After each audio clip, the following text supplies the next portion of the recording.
नमस्कार, आपण पाहतात ABN express news. Shivshambho English medium स्कूलच्या विद्यार्थिनीचं होतं सर्व स्तरावरून कौतुक। फुरसुंगी गावचे उद्योजक, समाजसेवक व ABN एक्सप्रेस न्यूजचे पुणे जिल्हा प्रतिनिधी गणेश कांबळे यांची कन्या अस्मिताने 80% गुण प्राप्त करून प्रथम क्रमांक मिळवला। त्यामुळे अस्मिताचे सर्व स्तरावरून कौतुक करण्यात आले। हडपसर येथील JSPM कॉलेजचे प्राचार्य देवकुळे सर यांनी तिचा कॉलेजमध्ये गुच्छ व सन्मान चिन्ह देऊन गौरव करण्यात आला। त्याचबरोबर फुरसुंगी गावचे प्रथम नगरसेवक माननीय गणेश ढोरे व त्यांच्या मातोश्री माजी ग्रामपंचायत सदस्य उषाताई ढोरे यांनी देखील तिचा सन्मान चिन्ह देऊन गौरविण्यात आले। त्याचबरोबर केशवनगर मुंडवा भागातील समाजसेवक शक्तिदादा प्रधान यांनी वाढदिवसानिमित्त अस्मिताचा ट्रॉफी व पुष्पगुच्छ देऊन सत्कार करण्यात आला।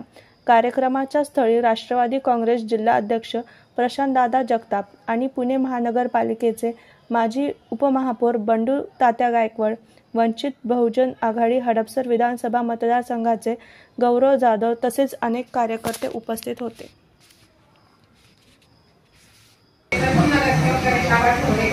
यांच्या माध्यमातून जो आज कार्यक्रम झालाय आणि त्या कार्यक्रमाला जर तुम्ही उत्स्फूर्तपणे साथ दिली त्याबद्दल तुमचेही मनापासून धन्यवाद। आणि आबांनी कार्यक्रम ठेवला त्यामुळे आबांचेही आभार। आज आपण 10वी आणि 12वीच्या मुलांच्या गुणवत्तामध्ये जे आले आहेत आणि त्यांचा आपण सत्कार समारंभ ठेवलाय, खूप छान गोष्ट आहे। आणि असं समोर पाहून असं वाटतं की वाव, आपल्या भागात तर खूप हुशार विद्यार्थी आहेत पण ते आपल्यालाच माहित नाही आणि ते आपल्याला माहित होण्यासाठी आज जो आबांनी घेतलाय खूप छान वाटलं। आणि मुलं आहेत असं वाटत नाहीये की मुलांमध्ये काय मुलं जशी आहेत तशा मुलीही खूप मोठ्या प्रमाणात आहेत, त्यामुळे मुलींचे मनापासून स्वागत।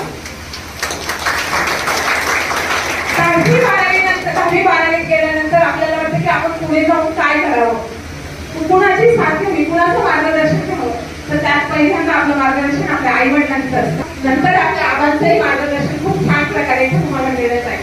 10वी नंतर काय करावं, 12वी नंतर काय करावं, पालकांनी आपल्या मुलांसाठी काय करावं हे खूप महत्वाचं आहे। आणि त्यावेळेस पालकांनी मित्र म्हणून मुलांच्या बरोबर जावं, मुलांना काय पाहिजे, मुलांना कोणत्या क्षेत्रात जावं हे मुलांच्याकडून पालकांनी विचारून माहिती करून घेतलाय। त्याच पद्धतीने त्याच मार्गाने मुलांना पाठवलं पाहिजे असं मला वाटतं।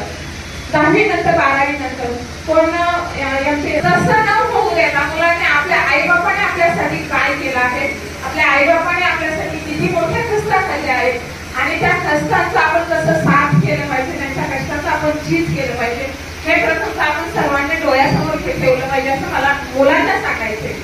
तुम्ही असं समजा की आई बापू काय केलंय आणि पुढे जाऊन की 10वी नंतर 12वी नंतर इतका अभ्यास करेल की पुढे जाऊन कुठेतरी खुर्चीवर बसून मी काम करेल, कोणाच्या हाताखाली मी काम करणार नाही, तर मी काम करायची गरज लागेल ते आवाज तुम्हाला नक्कीच गरज करतील आणि नक्कीच साथ देतील। कुठेही मनात शंका ठेवू नका, आपण पुढे जाऊ बाबा, आपल्याला कुठल्या तरी क्षेत्रात एक काम करायचंय, ते क्षेत्र आपल्या डोळ्यासमोर ठेवा, तेच उद्दिष्ट आपल्या डोळ्यासमोर ठेवा।